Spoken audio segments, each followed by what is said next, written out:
So yun nga guys, magluluto tayo dyan ng pansit bato.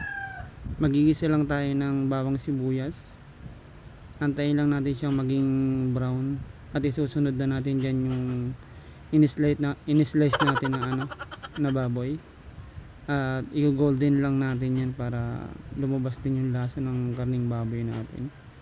At isusunod na natin dyan yung guys, yung hipo naman na ilalahok natin. At pag naluto na rin siya, lalagyan natin siya ng tubig at saka pampalasa natin, toyo, mga paminta. At nag-prepare na rin pala dyan yung nanay ni Shai ng liempo para pang ihaw sa mamayang gabi. At yan din po yung ulam para sa dinner.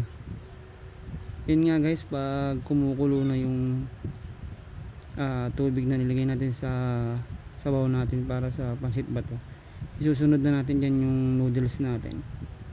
At mas maganda pala dyan guys, mas maraming tubig kasi matakaw sa tubig yan. Pag lumamig kasi yan, mamamalayan nyo wala ng tubig.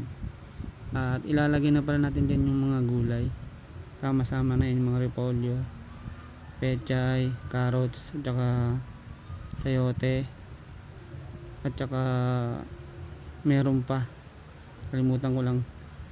At saka guys, ready na yung pansit bato na. At shoutout pala sa mga bagong followers natin. Maraming salamat sa sumusuporta sa ating page, Noise Cosinero.